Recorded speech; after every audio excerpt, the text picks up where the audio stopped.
Hello and welcome to our series on spiritual powers, being Shakti. Today we will look at the power to decide. Decision making is the most important, probably, of all the things that we will do because it changes the course of your life, your situation, your interaction with people, your relationships. So many things hinge on the decisions that we make. The power to decide is connected with the power to discern, because first of all, we need to understand clearly the situation that we need to make decisions about. And we also need to make sure that we have all the information that we need. Obviously, there will be some information that we cannot obtain, and in that case, sometimes we get further information later on, which will require us to change our decision. This power is also called the power to judge. And just as a justice in a court of law will listen to the evidence from both sides and then make a judgment and then pass sentencing or pass judgment, in the same way, all of us find ourselves very often in situations where we need to make a decision, and that has to be preceded by looking at all the evidence around for us to make the necessary decision. And this means we need to be impartial. We need to listen to the people who have information. We need to get hold of the information that we need. And so it is important for us to perform due diligence before we make decisions. If it's a matter of making a purchase, you may need to make comparisons and check everything to do with price, quality. Are there any hidden aspects that you need to be aware about so that you are not deceived? When it's a matter of making a life decision, a decision about your life partner, a decision to take a job or leave a job, a decision to move from one place to another place, all these decisions have a big impact on our future. Of course, we want to make good decisions, and because there's always information that is hidden or unavailable, there are naturally some risks involved in decision making. Another aspect of decision making is your intuition. And if you have a very clear mind, good power of concentration, good and regular meditation, then it means that you're keeping your mind uncluttered and clear. And this makes a big difference in terms of your intuitive capacity. If your mind is cluttered or caught up in things or people or situations that are on your mind, then this can create lack of clarity. And so part of the work of a meditator is to make sure that the mind remains uncluttered, to make sure that everything that is pending is taken care of, so that you can have that vast, clear inner space where everything is visible to the intuitive mind, to the heart. And in that case, you're able to apply your intellectual capacity, your intuition, your heart, your mind, and therefore make the best possible decision. Making good decisions sometimes comes with other problems, because you may make a very good decision which is good for you, but there may be other people who are affected by that decision, and they may have a problem with your decision because of the way in which it limits them. And so, in order to make good decisions which affect other people, you also need to take time to discuss your decision with those who are affected.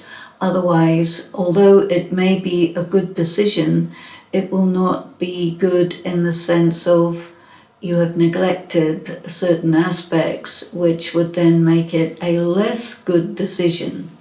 So taking into account the other people who are affected, even if you don't change your decision, the fact that you have also decided to consult with them, to include them in your decision-making process, means that they will remain positively disposed towards you, and they are much more likely to accept your decision, even though it may not be so helpful for them, but you have your own life.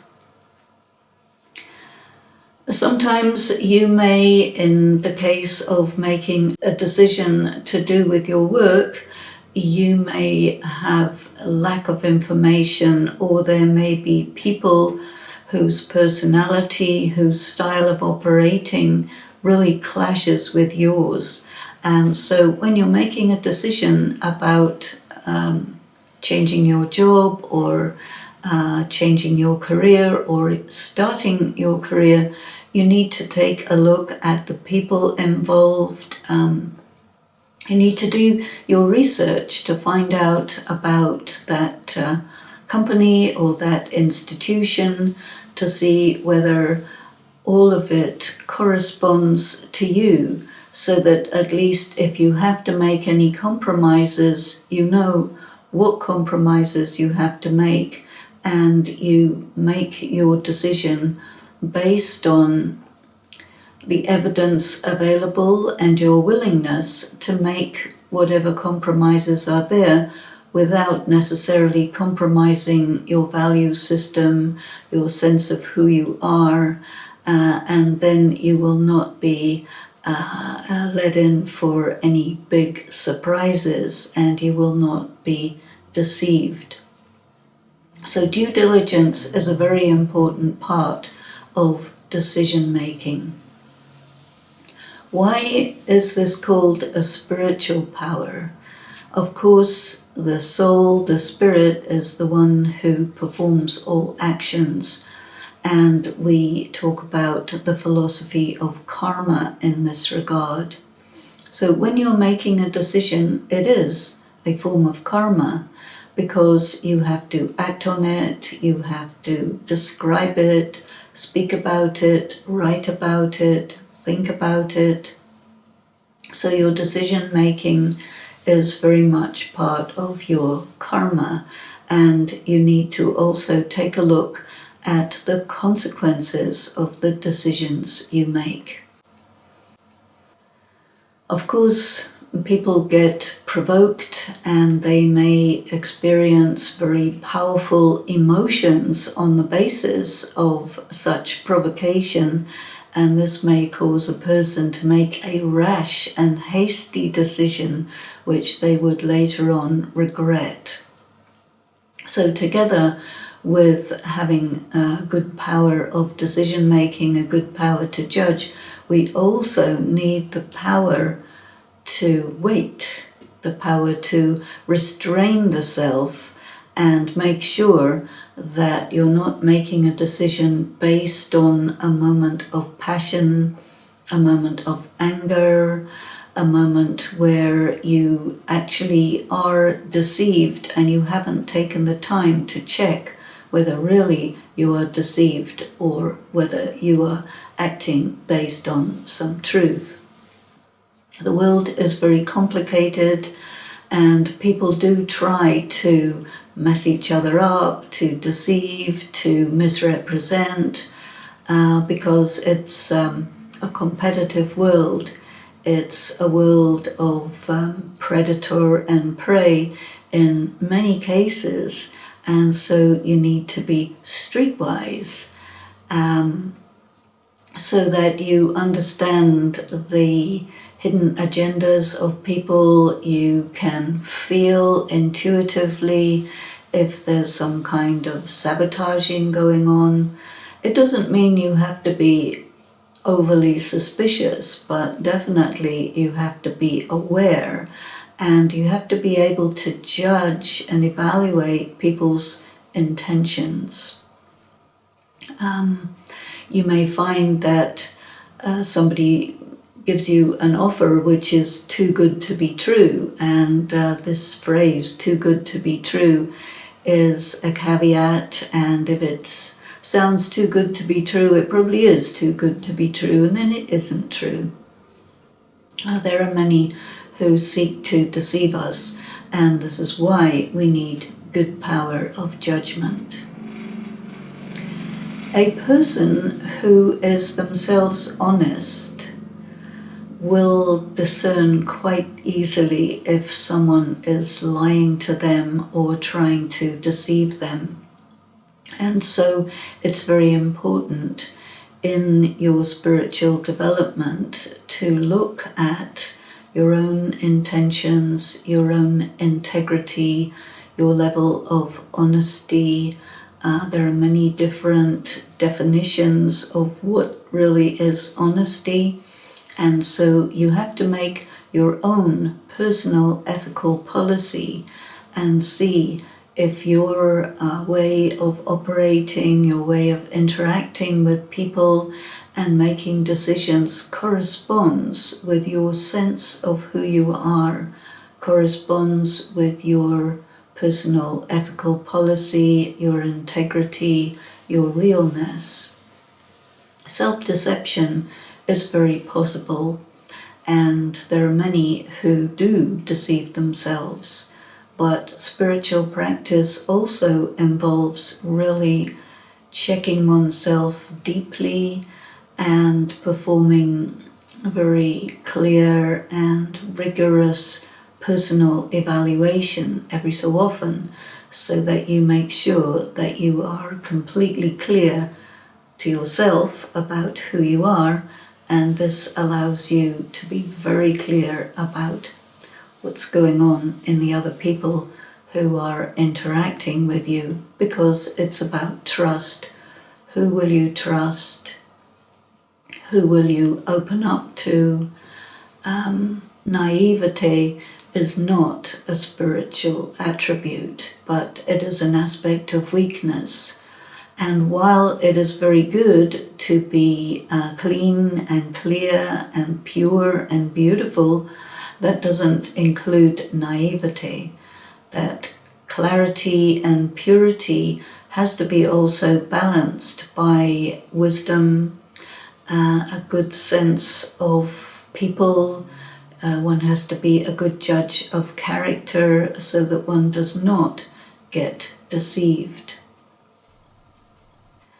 So let us take a few minutes to think about this deeply and to go into meditation,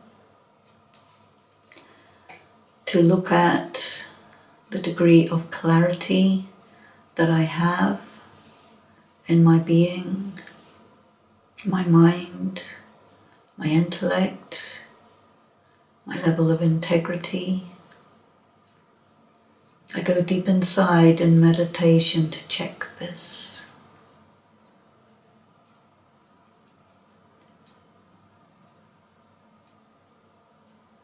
Take a couple of breaths and gently turn the attention within.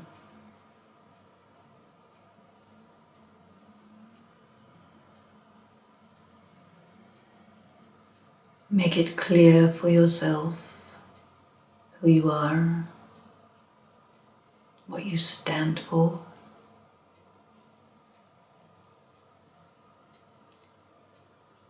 What personal integrity means to you.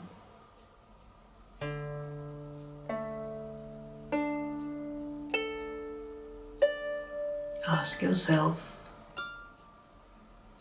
do you have the courage of your convictions?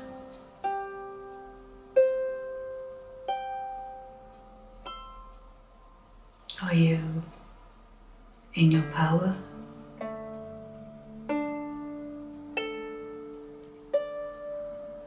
Can you see clearly with your inner eye?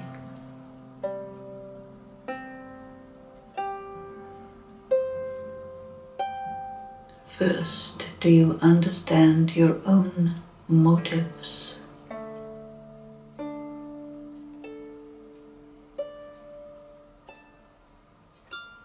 You are in front of a decision that has to be made.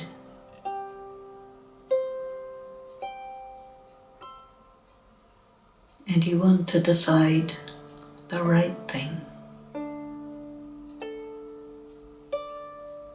You want to be unbiased.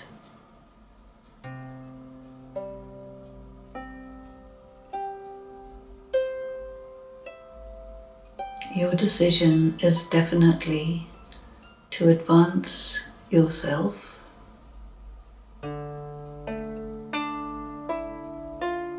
but not at the cost of another getting limited or betrayed.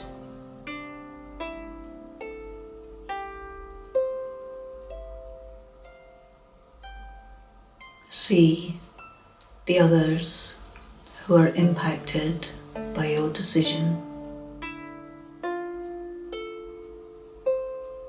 Check what will be the consequences for yourself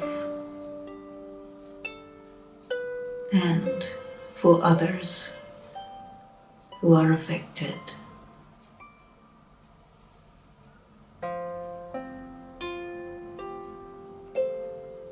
Think about any risk involved. Are you prepared to take the necessary risk, knowing that there are no guarantees?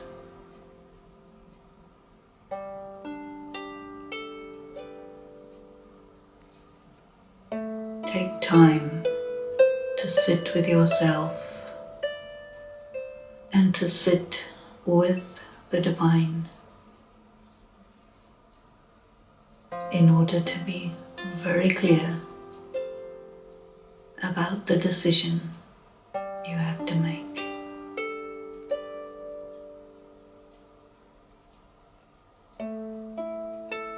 Do you trust yourself?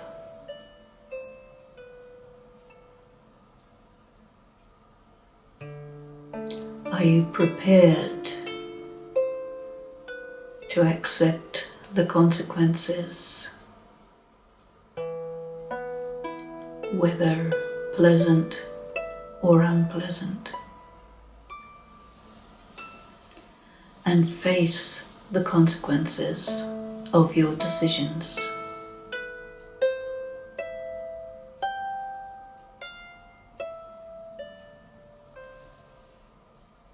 Feel your heart and your mind.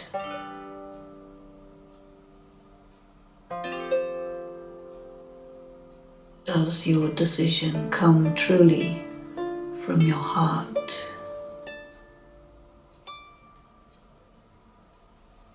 Is this what you really want?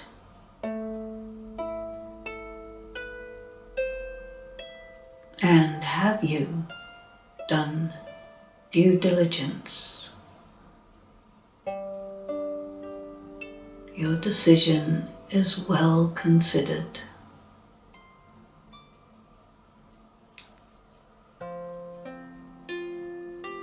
You have a right to take the time you need and then decide.